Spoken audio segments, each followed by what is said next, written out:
여러분 반갑습니다.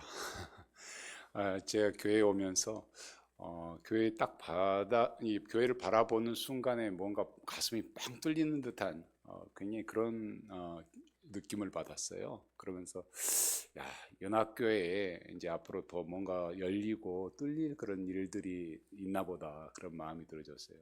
이제, 코로나 기간을 또 지나고 이렇게 힘든 시간들을 지내오셨는데 24년에는 우리 연합교회 모든 식구들 안에 가지고 있었던 문제들 또 묶였던 것들이 다 열리고 풀리는 그런 한 해가 되었으면 좋겠습니다. 말씀을 전하기 전에 이제 제가 저희 사역, 저희가 이제 하는 일들에 대해서 좀 간략하게 좀 말씀을 드리고 말씀을 나눴으면 좋겠다 싶습니다. 저는 여러분들이 잘 아시는 것처럼 인도네시아에서 사역을 하고 있습니다. 좀 더 말씀을 자세히 드리면 인도네시아 자카르타에서 비행기를 타고 또 1시간을 더 들어가면 수마트라라는 섬이 있어요. 그곳에 남풍주에서 교회 활성화 사역을 하고 있습니다. 남풍에는 크고 작은 교회들이 이제 시내에 주로 조금 있는데요. 여기는 강성 무슬림 지역이다 보니까 교회들이 생각밖에 많이 움츠러들어 있어요. 그러니까 주로 이제 시내에 남풍 시내에 이렇게 밀집되어 있고 외곽에는 교회가 거의 없습니다. 없는 상황인데 생각보다 목회자들도 그렇고 이슬람 강성 이슬람이거든요. 그래서 굉장히 움츠러져 있다 보니까 주일날 예배도 아침 7시 보통 아침 7시에부터 늦게 드린 데가 9시 그래서 한 2시간 드리는데 일주일 동안 예배가 딱 그거 하나예요. 예배 딱 드리고 나서 흩어지면 끝인 뭐 이렇게 이제 교회가 굉장히 움츠러들어 있는 상황에서 이러한 교회들을 깨워야 되겠다. 이러한 교회들을 살리고 이런 교회들을 역동적으로 만들어서 그 교회들을 성도들이 복음을 전하도록 해야 되겠다는 마음을 주셔서 지금까지 이제 그런 일들, 그런 교회들을 돕는 사역을 하고 있습니다. 특별히 이제 제가 함께 동역해서 하는 그 교단은 전방 개척적인 아주 건강한 그런 교단입니다. 그래서 이 교단은 교회가 없는 아주 굉장히 오지죠. 이슬람 강성 이슬람들이 있는 뭐 그런 지역에 교회를 세우고 사역자를 보내서 교회가 자립할 때까지 이 교단에서 지원을 해요. 그렇게 하다 보니까 교회들이 뭐 정글 깊숙이에도 있고 산 꼭대기에도 있고 이제 교회들이 그렇습니다. 그런데 그 중에서 제가 이제 돌보는 교회가 남풍의 27개 중에서 제가 대략 보니까 주로 이제 돌보고 하는 게 한 24개 정도가 되는 것 같아요. 그래서 이제 사역의 특성상 제가 이런 교회들을 돌다 보니까 정글 지역도 지나고 이런 여러 가지 지역들을 지나는데 지나다 보면은 이름도 알 수 없는 그런 풀들을 많이 보게 돼요. 우리도 이렇게 길 가다 보면 그런 풀들 보잖아요. 이런 잡초들도 보고 아주 작은 꽃이 핀 그런 풀들도 보게 되는데 이런 풀들도 그냥 막 질서 없이 막 자라버린 것처럼 보여지는데도요. 자세하게 그 풀들도 보고 이러면 정말 감탄이 나와요. 이 풀들도 우리도 그렇잖아요. 이 들꽃인데도 이렇게 그냥 볼 때는 잡초처럼 보여지지만 자세히 한번 들여다보세요. 그 작은 꽃 하나가 얼마나 그렇게 예쁜지 몰라요. 정글에서도 그런 풀 하나 한 포기 보면서도 하나님께서 잎을 하나도 지을 때 우리 눈에 보기에 우리 생각에는 그것이 아무렇게 막 자란 것 같은데 하나님은 결코 그것을 막 아무렇게나 자라게 하시지 않았다. 거기에 그 풀이 하나 포기 자라는데도 의미를 두시고 가치를 두시고 목적이 있어서 하나님께 창조하셨다는 거예요. 그런데 이런 풀뿐만 아니라 하나님은 우리를 창조하실 때도 분명한 이유와 목적을 가지고 창조하셨어요. 하나님께서 우리를 창조하실 때 크게 두 가지 목적을 가지고 창조를 하셨는데요. 첫 번째는 하나님께서 우리와 아주 친밀하게 교제하시기 위해서 우리를 창조하셨어요. 여기 계신 분, 우리 연합교회 모든 성도님들도 다 가족 안에서든지 또 안엔 또 젊은 분들은 또 연인도 있을 것이고 하지만 가장 사랑하는 사람들하고 같이 있을 때 어떤 느낌이 드세요? 헤어지려고 하면 뭐 좀 뭔가 아쉽고 그러잖아요. 그리고 왠지 옆에만 있어도 기분이 좋고 행복하고 좀 더 있고 싶고, 진짜 우리 젊은 분들은 또 사랑하는 사람하고 이렇게 있으면 헤어질 시간이 됐으면 왠지 헤어지고서도 계속 생각이 나고 또 옆에 있어도 불구하고 계속해서 더 보고 싶고 그렇게 좋은 감정이 드는 것처럼 하나님께서도 우리와 그렇게 가까이서 늘 교제하는 것을 너무너무 기뻐하세요. 두 번째로 하나님께서 우리를 이제 창조하신 이유와 목적이 있는데요. 그건 뭐냐면 하나님께서 우리의 예배를 너무너무 기뻐하신다는 거죠. 그래서 하나님께서 우리와 교제하시기 위해서, 그리고 우리 예배를 받으시기 위해서 하나님께서 우리를 창조하셨어요. 근데 이제 오늘 이 하나님께서 우리를 이렇게 만드시고 창조하신데 몇 가지 이제 하나님이 우리를 향한 그 열심에 대해서 좀 살펴봤으면 좋겠습니다. 첫 번째로 우리가 좀 살펴봐야 될 것은 뭐냐면, 우리를 향하여서 우리를 너무도 사랑하셔서 그 사랑하는 그 하나님의 열정을 가지고 우리를 찾아오신다는 거예요. 여러분, 아브라함 하면은 제일 먼저 어떤 생각이 떠오르세요, 우리 집사님?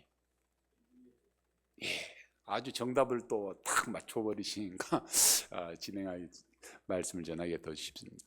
예, 아브라함 하면 우리 생각에는 믿음의 조상, 믿음으로서의 그 선조로서 아주 반듯한 그런 이미지를 떠오르실 것입니다.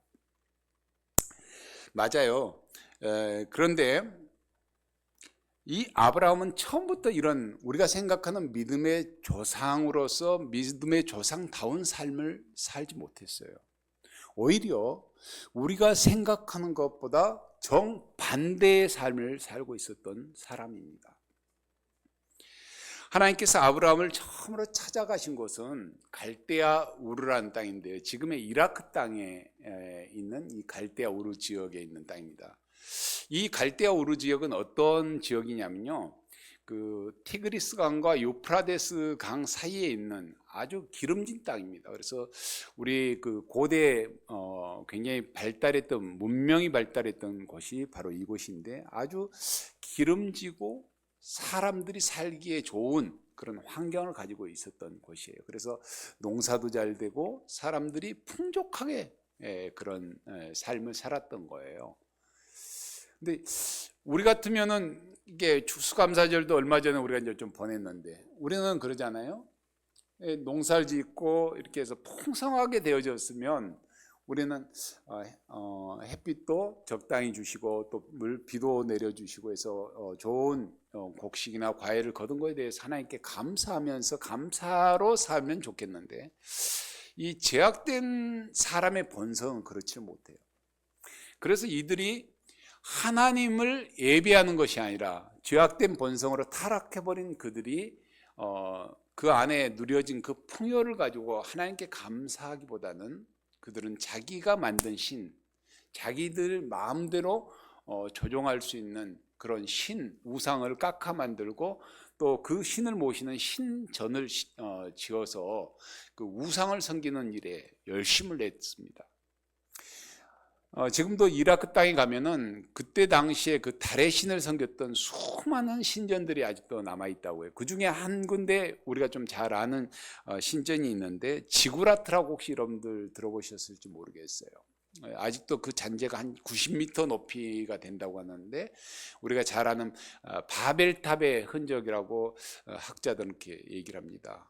이러한 전반적인 것을 둘러봤을 때 이 갈대아 우르란 땅은 정말 우리 인본주의의 극치를 달하는 그런 곳이었습니다.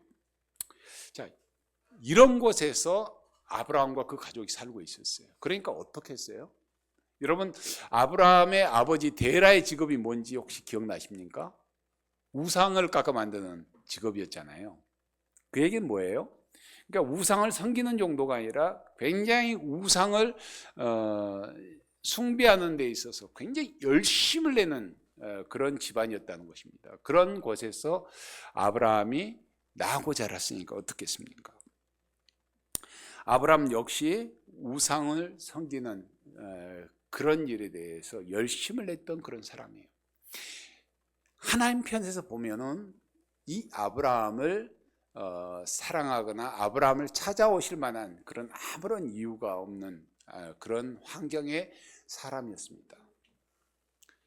오히려 하나님을 근심하게 하고 우상을 섬김으로 인해서 하나님의 마음을 아프게 하는 그런 삶을 살고 있는 이 아브라함에게 하나님이 그를 사랑하시고 아브라함에게 찾아오셨습니다. 그리고 그에게 아주 중요한 사명을 맡기시는 것을 오늘 우리 본문에서 봤습니다.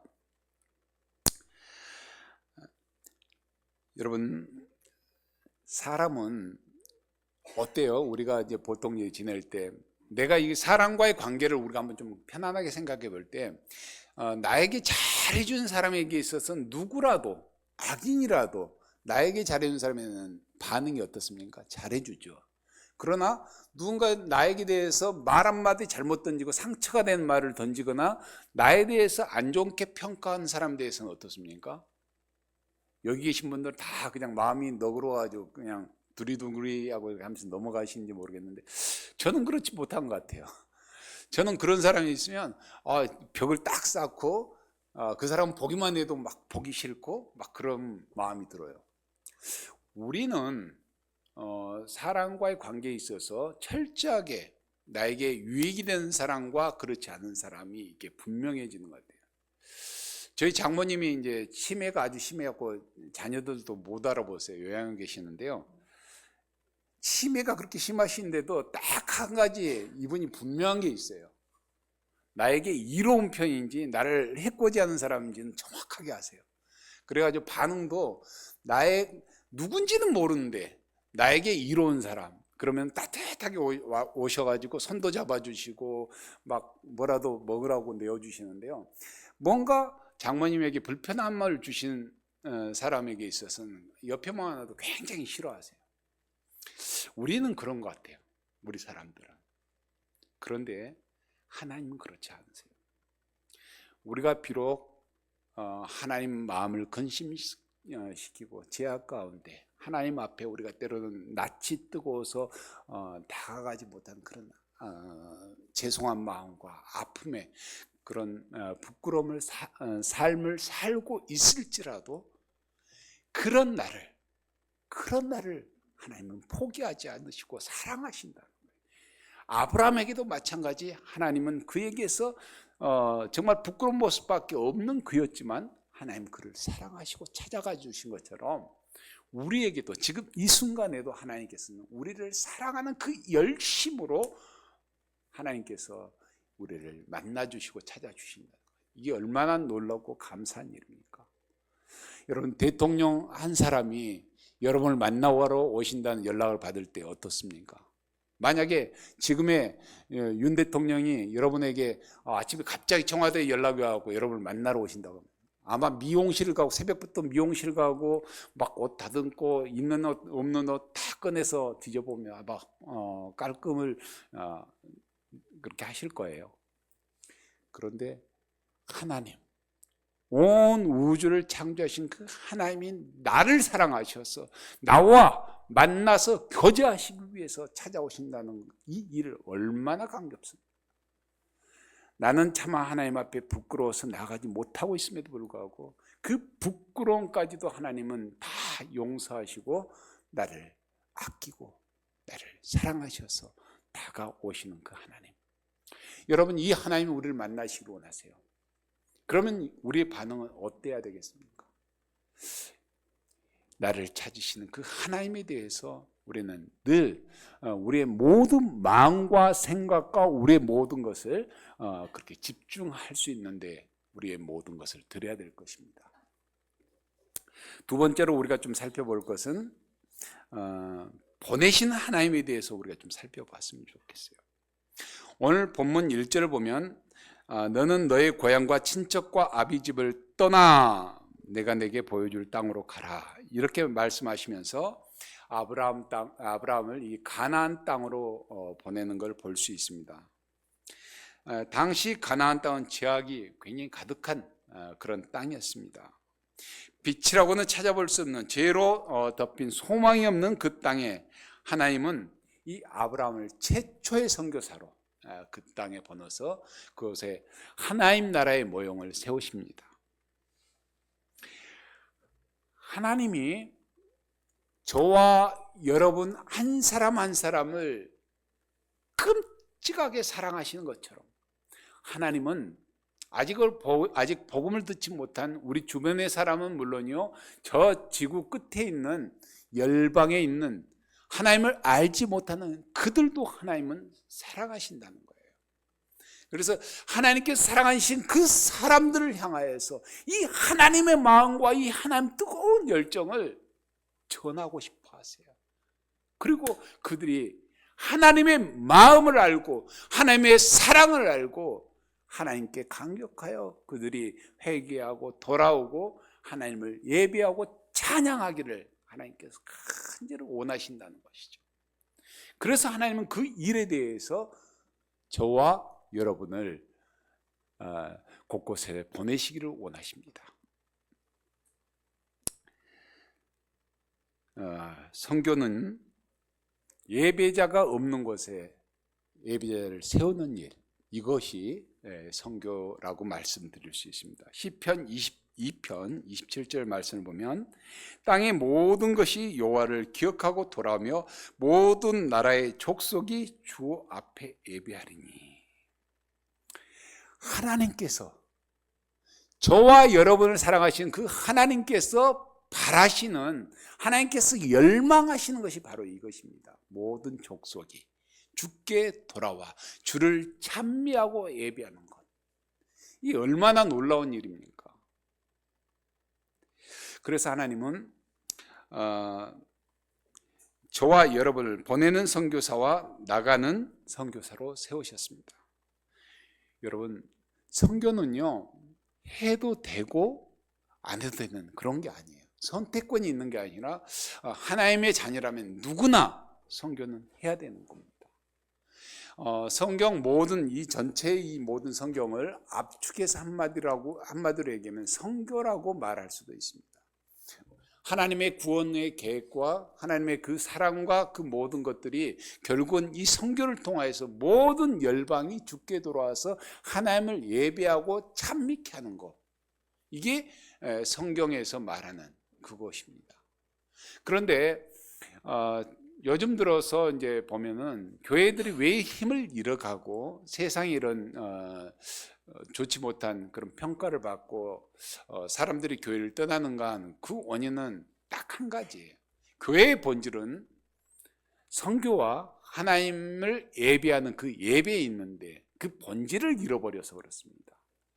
하나님을 향한 하나님께 받았던 그 뜨거운 은혜와 감격에 사는 사람이 그 은혜를 가지고 살면서 그 은혜와 사랑을 전하는 그 일에 열심을 낼 때, 믿지 않는 사람이 봤었을 때 그런 하나님의 그 감격에 있는 그 사람이 가서 악을 행하겠습니까?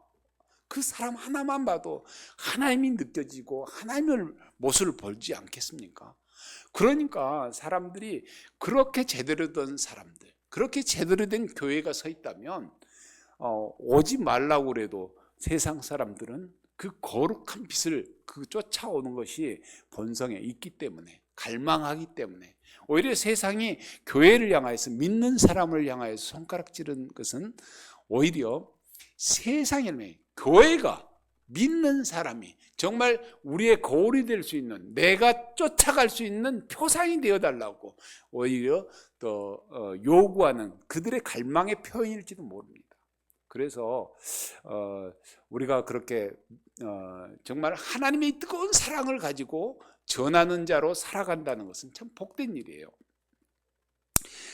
제가 이제 잠깐 나와 있는 동안 여러 교회를 돌아다니고 이제 이런 여러 목회자들 또 성도들을 이제 만나면서 느낀 게 있습니다. 이제 코로나를 지나고 나면서 코로나 이전과 이후의 세대의 모든 이런 분들도 아주 너무나 큰 이 갭이 생겨 버렸더라고요.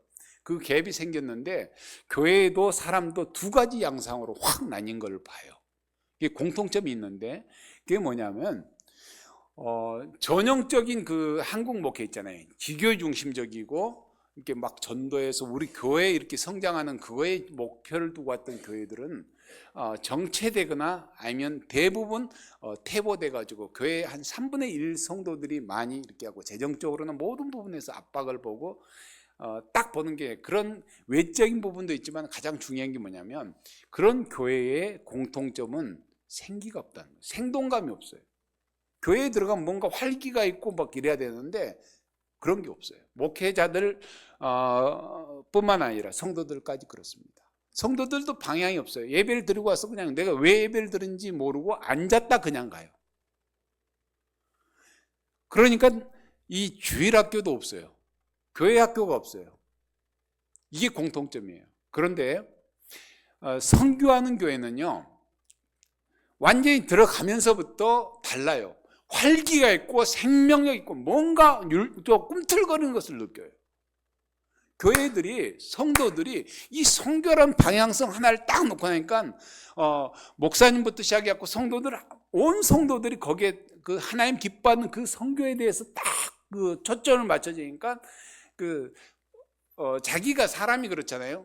뭔가 그 방향이 있으면 그것을 향해서 나아가는데 내가 어디로 가야 될지 모르는 사람은 길을 잃어버리면 낭망하고 자기를 그냥 가라앉힐 수밖에 없거든요. 그런데 한 방향이 있을 때는 거기는 에너지가 쏠리는 것처럼 정말 이 선교에 대해서 열정을 가진 교회들은 오히려 이 코로나 때뿐만 아니라 코로나 이후에도 계속해서 부흥하고 성장하는 걸 봅니다. 굉장한 에너지가 있어요.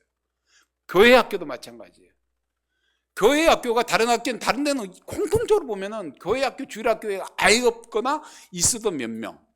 그런데 이렇게 선교 중심적인 교회는 다르더라고요. 교회 학교가 정말 코로나 이전보다 못지않게 이렇게 활기 있는 것을 봐요. 사람들도 마찬가지입니다. 선교 중심적인 이 사람들은 그 눈빛부터가 달라요. 뭔가 생활이 내가 풍족하지 않아도 그 안에 부자가 된 듯한 뭔가 이렇게 꽉 채워지는 기쁨과 만족함이 있어요. 대부분 알아요. 그런데 그렇지 못한 사람은 방향이 없다 보니까 현실에 보여지는, 그러니까 지금 현실에 여러 가지 코로나 이후에 겪는 어려움들 제가 많이 듣습니다. 근데 그런 어려움들만 자꾸 서로 얘기하다 보니까 소망이 없어요. 그냥 마지못해서 그 힘든 시간대로 그냥 버티면서 그렇게 살아가는 것 같아요.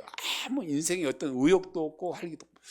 요즘 대한민국의 가장 심각한 게 뭐냐면 청년 실업인데 왜 이 청년들이 방 안에 갇혀서 그렇게 사는가 하는 거예요. 주 원인은 딱 한 가지입니다. 비전이 없는 거예요. 내가 무엇을 향해서 나아가야 될지에 대한 방향을 잃어버려서 그렇습니다. 그 소망, 그 방향이 있으면 그 청년들이 얼마나 에너지가 많아요. 우리 교회들이 그러한 일들을, 선교를 향한 하나님 기뻐하는 뜻을 위해서 그런 일들을 나아갈 때 그런 하나님 주신 생명력과 생동감이 우리 안에 꿈틀거리시고 우리 가정이 살아나고 우리 교회들이 살아나고 우리 지역사회가 살아나고 내가 속한 공동체가 살아나는 역사가 일어나게 될 것입니다. 이게 하나님께서 우리에게 바라는, 우리를 보내는 선교사와 저와 같이 또 나아가는 선교사로 보내는 하나님의 뜻이고 하나님께서 그렇게 우리를 열정적으로 보내는 이유일 것입니다. 바라기는 우리 연합교회 모든 성도들이 하나님의 기뻐하신 그 선교에 대해서 열정을 좀 냈으면 좋겠어요. 그래서 한 가지 도전하는 것은 여러분들이 교회에서 단기 선교가 아직까지 있었나요, 목사님? 그렇다면 어떻게 해서라도 단기 선교를 한번 좀 다녀왔으면 좋겠어요, 목사님. 여러분들 우리 교회는 작다 생각해서 생각밖에 작지도 않는데 많은 교회들이 그렇게 생각을 많이 하시더라고요. 그런데 6명, 7명 되는 교회들도요, 단기 선교를 다녀가는 교회들이 많습니다. 근데 이 단기 선교를 다녀가면 그 별거냐 그럴 수 있는데 그렇지 않아요. 다녀가는 것과 그렇지 않은 것 차이가 뭐냐면, 지금까지 저희 많은 단기 선교를 다녀갔는데요, 공통점이 있어요. 다녀간 사람들은 첫 번째 기도가 달라요. 생각하는 게 달라요. 그리고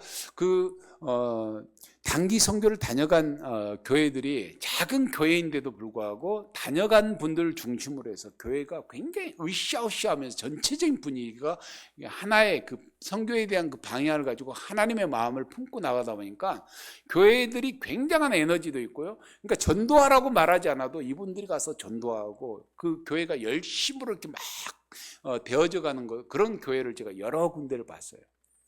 제가 8월 달에 마지막 우리 그 단기팀을 그 서산에 있는 교회에서 다녀갔는데요, 코로나 이후로 이 교회가 굉장히 큰 교회인데도 움츠러들어 가지고 굉장히 이렇게 침체기에 있다가 이 단기 선교에 오는 그것으로 인해서 한 팀이 오는데도 불구하고 온 교회가 단기 선교에 대해서 마음이 모아지다 보니까 막 한 마음으로 교인들이 그 같은 마음으로 단기 선교를 위해서 지원하고, 그러면서 마음이 열리고 선교에 대해서 열리고, 그리고 이 팀들이 그렇게 준비되어져서 거기서 다녀오고 나서 이 팀들이 또 변화된 모습, 그래서 하나님의 임재를 경험하고 인생의 그 자기들의 참 살아가야 될 가치와 방향을 거기서 이제 느끼고, 그 삶의 태도가 돌아온 형제들 몇 청년들이 확 바뀌어 버렸어. 그러니까 성도들이 깜짝깜짝 놀랐대요. 이 청년이 어떻게 이렇게 바뀌어 버렸냐고.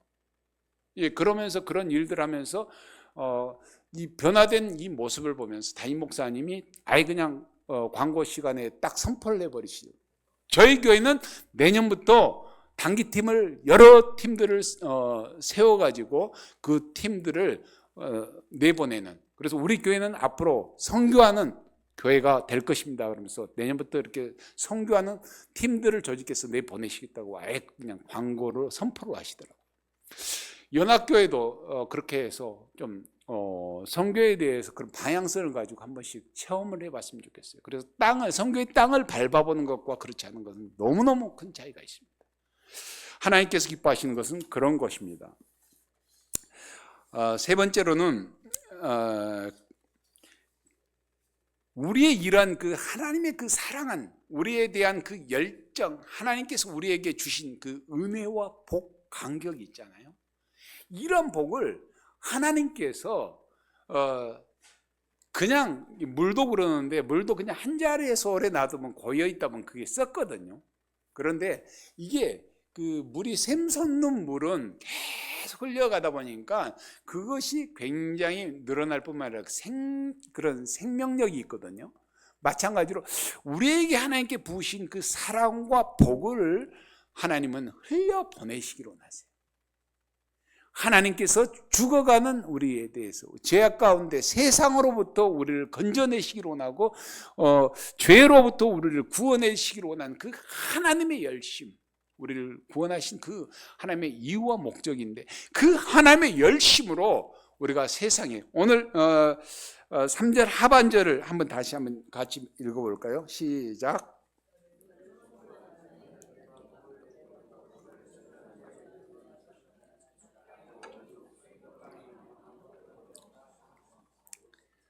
땅의 모든 족속이 너로 말미암아 복을 얻을 것이라.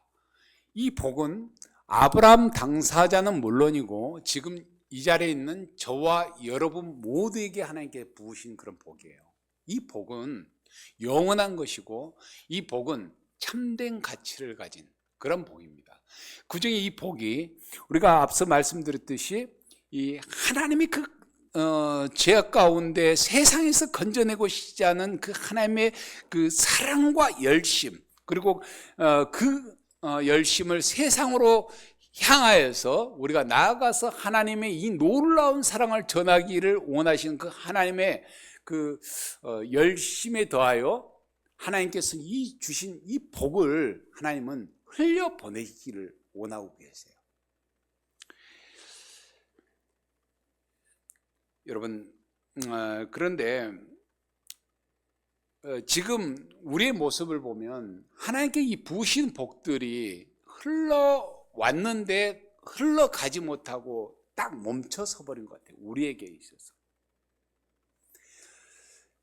이럴 때 우리의 그 모습들을 한번 좀 돌아봤으면 좋겠어요. 나와 하나님과의 그 친밀함을 깨트리는 것, 또 가로막는 것이 무엇인지를 한번 우리가 이제 2023년 원해널림 마지막 주이고 또 마지막 날이잖아요.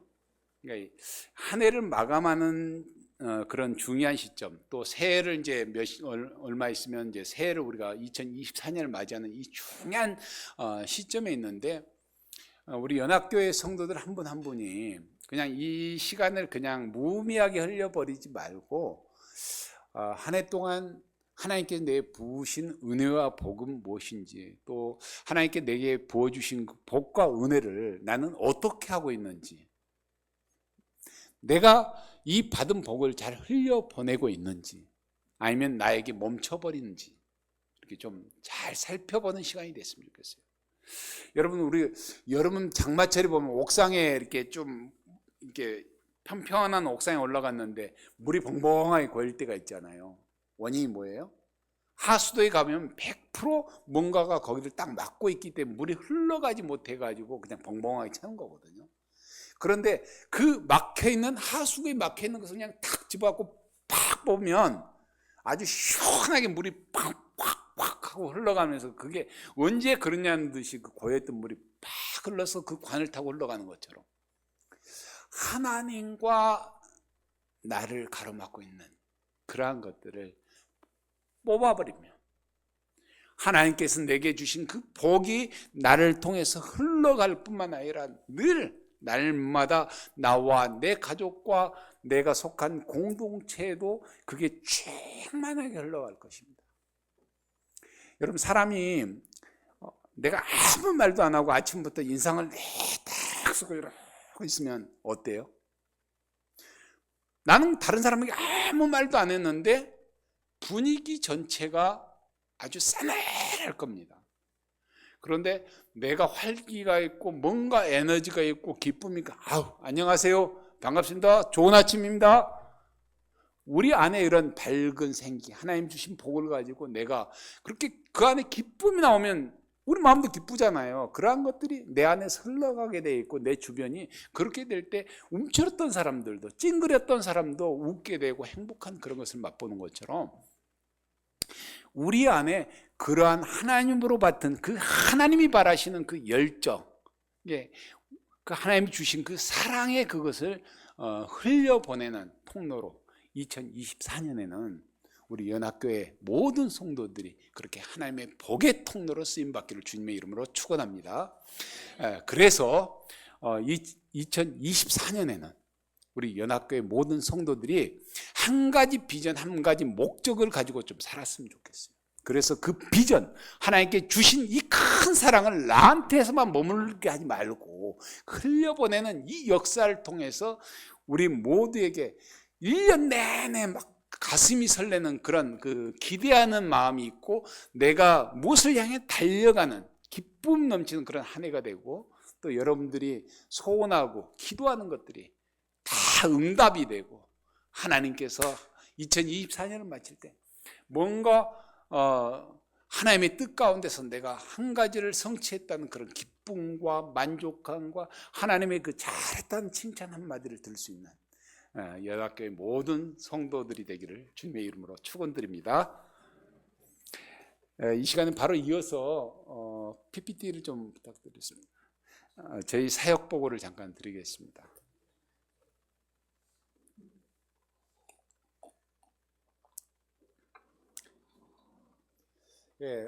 저희가 사역하고 있는 것은 이제 주로 아까 말씀드렸듯이 이렇게 잠들어버린 교회들을 깨우는 그런 일들에 포커스를 맞추고 있는데요.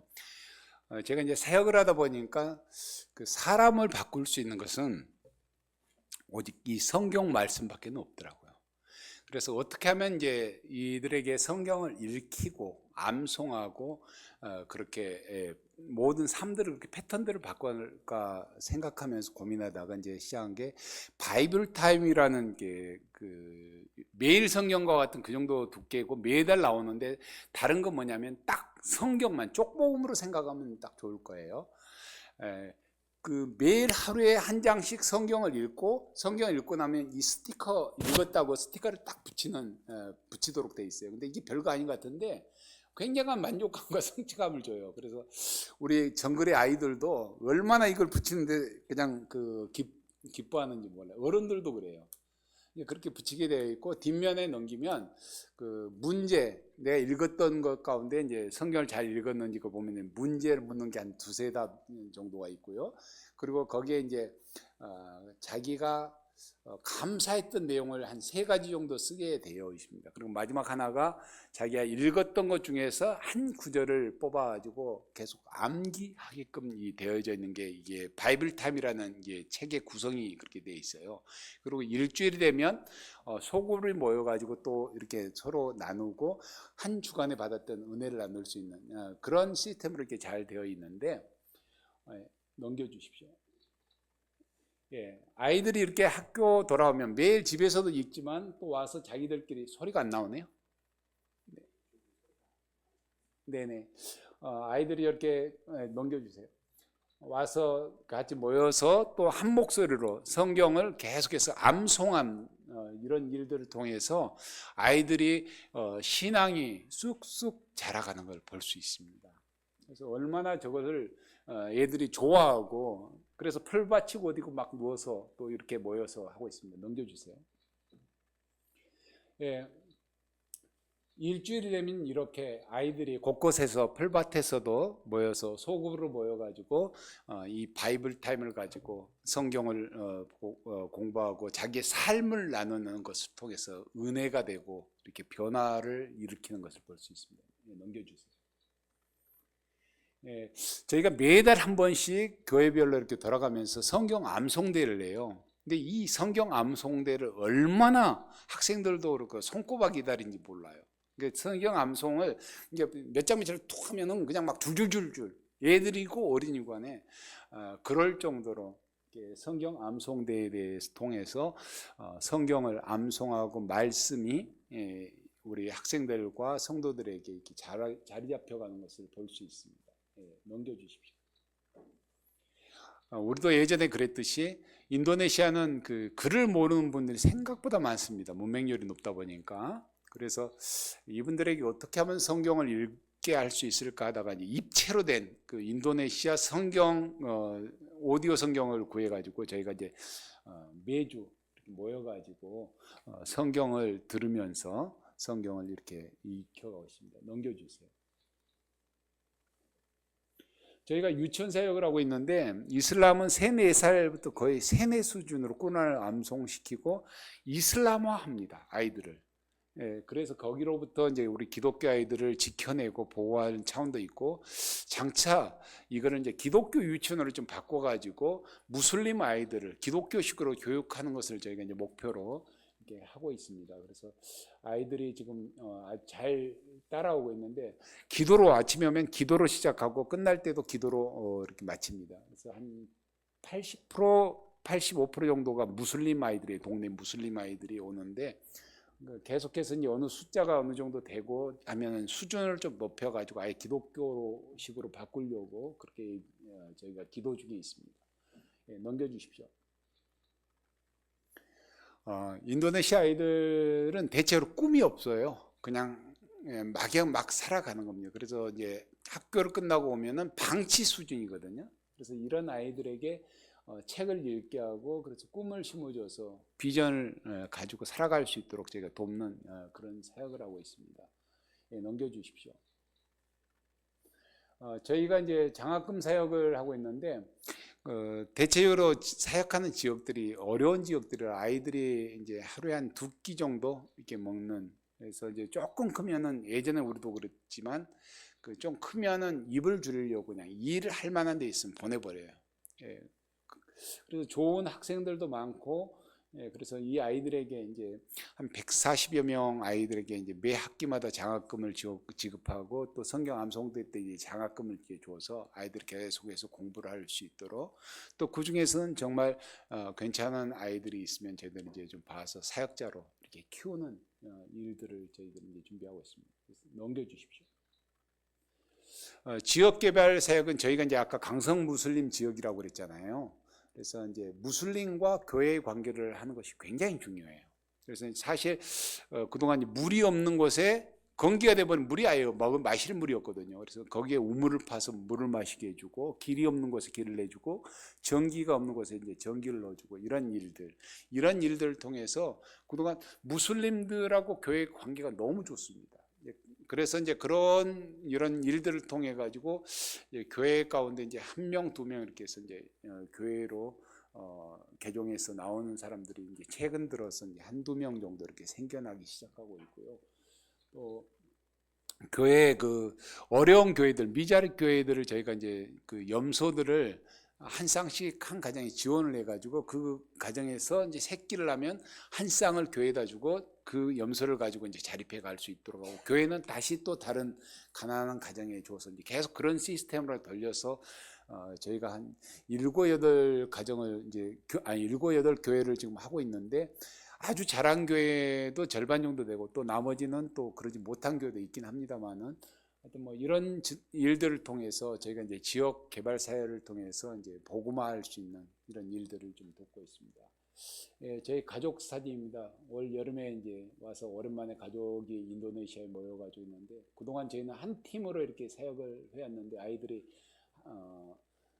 한국으로 이제 학교 때문에 대학원 오고 이렇게 하면서 한국으로 들어왔는데 저희 큰아이 에스더 지금 오늘 같이 뒤에 같이 왔고요. 그 옆에 이제 제 아내 그리고 옆에 지금 아들 둘째가 있는데 강원도 온통 인제에서 지금 군복무하고 있습니다. 그래서 좀 군 생활을 잘 적응 못하는 아이들을 돕기 위해서 지금 부사관으로 다시 들어가서 복무하고 있는데 전역하고 방황하고 힘들어하는 청소년을 돕는 그런 사역을 하고 싶다고 합니다. 그래서 여러분들이 좀 기도를 해주셨으면 좋겠습니다. 그리고 저희 가족이 계속해서 좀 건강할 수 있도록 기도해 주십시오. 여러 가지 좀 치료받는 것들이 있어서 기도가 좀 필요합니다. 예, 넘겨주십시오. 예, 저희의 기도 제목입니다. 그냥 한 포커스로 여러분들 기억하기 좋게 이 말씀을 통해서 현지 사역자들이 삶의 변화를 일으킬 수 있도록 좀 기도해 주시고 두 번째는 저희 가족이 좀 건강해서 사역을 잘 감당할 수 있도록 여러분들 기도해 주시면 감사하겠습니다. 네, 고맙습니다.